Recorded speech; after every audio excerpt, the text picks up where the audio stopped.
Hello friends, welcome back சுதர்வாக் channel நண்பர்களே. எனக்கு இந்த வீடியோவில் பார்த்தீங்கன்னு வச்சுக்கோங்களேன், மிக மிக முக்கியமான ஒரு ஜோதிட தாள்களை தான் இப்போ இந்த வீடியோவில் அதிரடியாக பார்க்க போகிறோம். அதாவது தற்போது பார்த்தீங்கன்னு வச்சுக்கோங்களேன், தமிழ் மாதத்தில் 8வது மாதமான கார்த்திகை மாதமானது பிறந்து நடந்துட்டுருக்குங்க. கார்த்திகை மாதம் அப்படின்னாவே நம்ம நினைவுக்கு முதல்ல ஞாபகம் வருவது தீப திருநாள் தான். ஏன்னா கார்த்திகை மாதத்தில் கோவில்கள், வீடுகள் எல்லா இடங்கள்லையுமே பார்த்தீங்கன்னு வச்சுக்கோங்களேன், தீப திருவிழா வந்து வெகு விமர்சையாக கொண்டாடப்படும். இந்த ஆண்டு தீப திருவிழா பார்த்தீங்கன்னு வச்சுக்கோங்களேன், டிசம்பர் மாதம் வருதுங்க. டிசம்பர் மாதம் 13ஆம் தேதி கார்த்திகையுடைய 28வது நாள் அன்னைக்கு வெள்ளிக்கிழமை திருக்கார்த்திகை தீப திருநாளானது வருதுங்க. இந்த திருக்கார்த்திகை தீப திருநாளில் உருவாகக்கூடிய சில யோகங்களால் சிறப்பு பலன்கள் ஒவ்வொரு ராசிக்காரங்களுக்கும் கிடைக்குங்க. அதில் ரிஷப ராசிக்காரங்களுக்கு என்ன பலன் கிடைக்கும் அப்படிங்கிறத தான் இந்த வீடியோவில் வந்து ஷேர் பண்ண போகிறேன். ஸோ ரிஷப ராசியில் பிறந்தவங்க உங்களுக்கு இந்த திருக்கார்த்திகையிலேருந்து என்ன சிறப்பு பலன் கிடைக்கும் அப்படிங்கிறத தெரிஞ்சுக்குங்க. அதுக்கு முன்னாடி இந்த கார்த்திகை மாதத்துடைய ஸ்பெஷல் கொஞ்சம் வந்து ஷேர் பண்ணுறேன், அதை நோட் பண்ணிக்கோங்க. கார்த்திகை மாதத்தில் சூரிய பகவான் வந்து விருச்சக ராசியில் பயணம் செய்வார். நவம்பர் 16ஆம் தேதியிலிருந்து டிசம்பர் 15ஆம் தேதி வரைக்கும் விருச்சிக ராசியில தான் வந்து சூரியன் வந்து சஞ்சரித்திருப்பார். இந்த கார்த்திகை மாதம் ரொம்ப முக்கியமான மாதமாக கருதப்படுது. கார்த்திகை மாதத்தில் வரக்கூடிய கார்த்திகை நட்சத்திரங்கள் எல்லாமே ரொம்ப ரொம்ப விசேஷம். கார்த்திகை மாதத்தில் நட்சத்திரங்களிடையே ஏற்படக்கூடிய சிறப்பு சேர்க்கையினால ஒவ்வொரு ராசிக்காரங்களுக்கும் ஒவ்வொரு வகையில் பலன் கிடைக்கும். அதில் ரிஷப ராசிக்காரங்களுக்கு இந்த மாதிரியான பலன்கள்லாம் கிடைக்கும் என்று உங்களுக்கு பொது பலன் குறிப்பிடப்பட்டிருக்கு. நவக்கிரகங்களில் தலைவனாக இருக்கக்கூடிய சூரிய பகவான் கொண்டு தான் ஒவ்வொரு தமிழ் மாதமும் குறிப்பிடப்படும். அந்த வகையில் கார்த்திகை தீப திருநாளில் வரக்கூடிய இந்த ஒரு சில முக்கியமான கிரக சேர்க்கையினால உங்கள் ராசிக்கு இந்த மாதிரியான பலன்கள்லாம் கிடைக்கும் என்று உங்களுக்கு ஒரு சில பொது பலன்கள் குறிப்பிடப்பட்டிருக்கு. முதல்ல உங்களுக்கு கிடைக்கக்கூடிய பொது பலன்களை ஷேர் பண்ணுறேன். அதுக்கப்புறமேட்டு இந்த திருக்கார்த்திகையில் சிறப்பு பலன்கள் உங்களுக்கு என்ன கிடைக்குங்கிறத ஷேர் பண்ணுறேன். ரிஷப ராசியில் பிறந்தவங்களுக்கு இந்த தீப திருநாளுக்கு பிறகு உற்சாக தரக்கூடிய காலமாக இருக்க போகுது. அது மட்டும் இல்லாமல் தொழில் வியாபார ரீதியாக உங்களுடைய கடின உழைப்புக்கு ஏற்ற அங்கீகாரமும் லாபமும் கிடைக்க போகுது. அது மட்டும் இல்லாமல் உத்தியோகத்தில் சக ஊழியர்கள், நண்பர்கள் இவங்களுடைய சப்போர்ட் வந்து உங்களுக்கு கிடைக்கும். இதனால் எந்த வேலையும் பார்த்தீங்கன்னு வச்சுக்கோங்களேன், சிறப்பாக வேகமாக செய்து முடிக்கக்கூடிய ஆற்றல் கிடைக்கும். வணிகத்தில் கூட கூட்டாளிகள் மூலம் லாபகரமான வருவாய் வந்து இருக்கும்.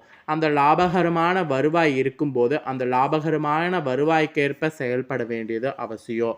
இதனால் உங்களுடைய சேமிப்பு தொடர்பாக சஸ்திரத்தன்மையானது அதிகரிக்கும். இந்த தீப திருநாளுக்கு பிறகு நேர்மறையான சிந்தனையோடு செயல்பட்டிங்கன்னா உங்களுடைய உறவு வேலையில் முன்னேற்றம் ஏற்படும். அப்போ நீங்கள் நேர்மையாக பாசிட்டிவாக செயல்படணும். அது மட்டும்தான் உங்களுக்கு மெயினாக சொல்லப்பட்டிருக்கு. ஸோ இதுதாங்க கார்த்திகை தீப திருநாளுக்கு பிறகு உங்கள் ராசிக்கு கிடைக்கக்கூடிய பொது பலன்கள். இப்போ அடுத்ததாக இந்த திருக்கார்த்திகை தோன்றியதற்கான காரணங்களை உங்களுக்கு ஷேர் பண்ண போகிறேன். இதில் பரிகாரமும் இருக்குது. ரிஷப ராசிக்காரங்க நீங்கள் என்ன பரிகாரம் செய்யணும் அப்படிங்கிறத இந்த திருக்கார்த்திகையில் தெரிஞ்சுக்குங்க. ஆக்சுவலி எல்லா நாளுமே தீபமேற்றி வழிபடுவது உயர்வான பலனை வந்து தரும்.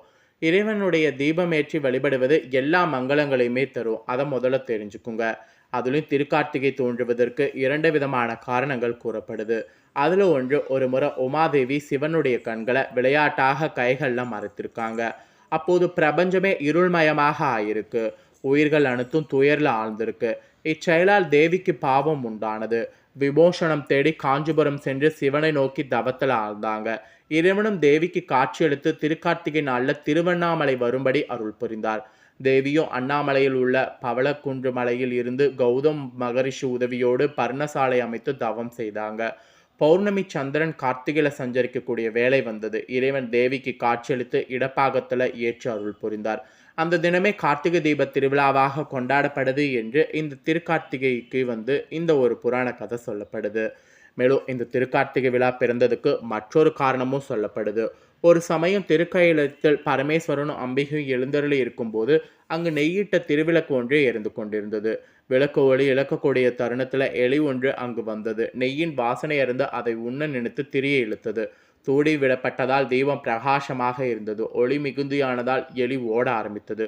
ஒளியை தேண்டிய எலிக்கு இறைவன் அருள் கெடுத்தது. எலிக்கு அவர் மானிட பிறவி கொடுத்தார். அதற்கு அரச யோகமும் அரண்மனை வாழ்வும் தந்தறினார். முன் ஜென்மத்தில் எலியாய் இருந்தது, அடுத்த பிறவில மகாபலி சக்கரவர்த்தியாக பிறந்தார். எண்ணற்ற செல்வங்களுக்கு அதிபதியாகவும் ஆனார். கூடவே செருக்கும் வந்து வளர்ந்தது. ஒரு நாள் ஆங்காரத்தோடு கோவிலுக்கு சென்றார். பட்டாடைகள் தரையில் புரள அலட்சியத்தோடு நடந்து சென்றதால் அங்கிருந்த அகல் விளக்குல தீப்பொறி சக்கரவர்த்தியின் மீது பட்டு எரிந்தது.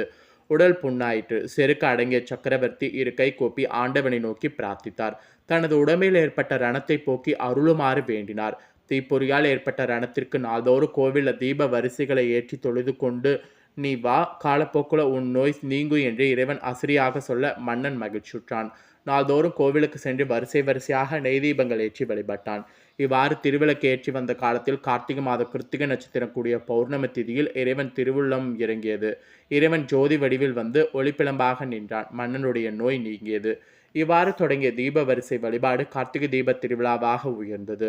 காலப்போக்கில் அனைத்து இனத்தவர்களும் இத்தகைய ஒளி வழிபாட்டில் ஈடுபட இது பொது வழிபாடாக உருவானது. ஒளி வடிவமான இறைவனை தீபமேற்றி வழிபடுவது எல்லா மங்களங்களையும் தந்து வாழ்வை பிரகாசிக்க செய்யும் அப்படிங்கிறது வேத புராணங்களில் சொல்லப்பட்டிருக்கு. வேத புராணங்களில் விளக்கேற்றுவது மிக சிறந்த பலனை தரும் என்று சொல்லப்பட்டிருக்கு. எத்தனையோ அரசர்கள் கோவில்களில் தீபம் ஏற்றுவதே மிக சிறந்த திருப்பணியாக செய்திருக்கிறாங்க. அதையே ரிஷபராசிக்காரங்க செய்திடுங்க. எல்லா நாளுமே தீபம் ஏற்றி வழிபடுவது உயர்வான பலனை தரும். இருந்தாலும் கார்த்திகை மாதத்தில் ஆலயங்களில் தீபம் ஏற்றி வைக்கிறது, இல்லத்தில் இருவேளையில் விளக்கேற்றுவது எல்லா மங்களங்களையும் தந்து வாழ்வை ஒளிமயமாக்கும்.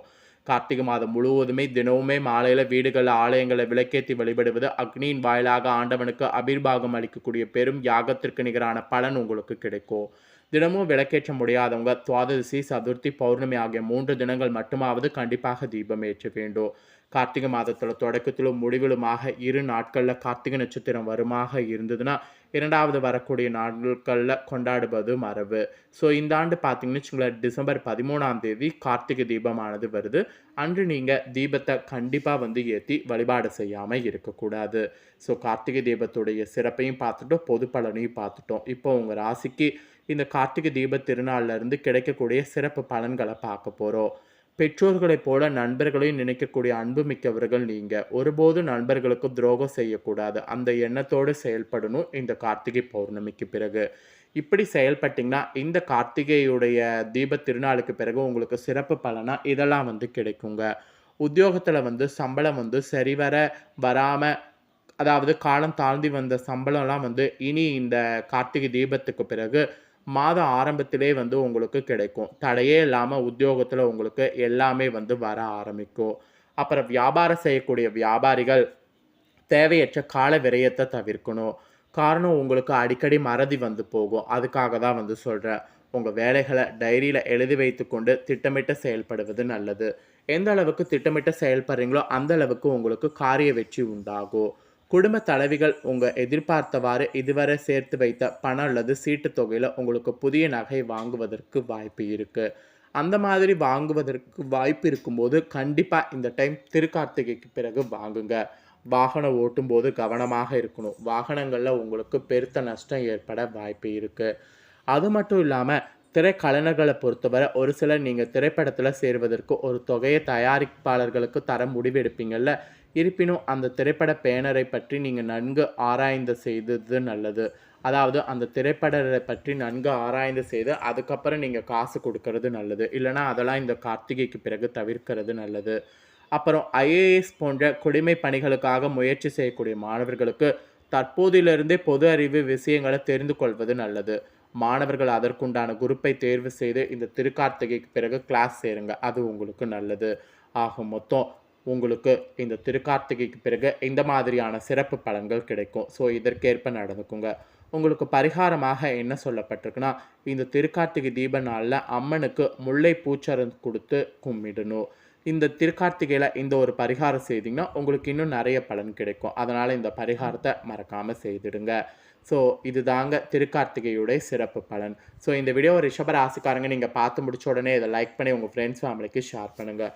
உங்கள் ஃப்ரெண்ட்ஸ் ஃபேமிலியில் இருக்கிறவங்களும் வீடியோ பார்க்கட்டும். அவங்களும் அவங்களோட ராசி ரிஷப ராசியாக இருந்ததுன்னா இந்த பலனை தெரிஞ்சு இதற்கேற்ப நடந்து பலனடையட்டும். மேலும் இதே போல் புதிய அப்டேட்டான நிறைய வீடியோ நம்ம சேனலில் போடப்படும். அதை எல்லாத்தையுமே உடனுக்குடனே தெரிந்து கொள்ள மறக்காமல் நம்ம சேனலை சப்ஸ்கிரைப் பண்ணுங்கள். கூட பெல் பண்ண ப்ரெஸ் பண்ணுங்கள். அதை நீங்கள் பண்ணிட்டீங்கன்னா நான் போடுற மற்ற அப்டேட்டான எல்லா வீடியோஸும் உடனுக்குடனே தெரிந்து கொள்ளலாம். ஸோ மறக்காமல் பண்ணுங்கள். இதே போல் சுவாரஸ்யமாக வேறொரு புதிய அப்டேட்டான தகவல்களோடு மீண்டும் இன்னொரு புதிய வீடியோவில் உங்களை சந்திக்கிறேன். நன்றி.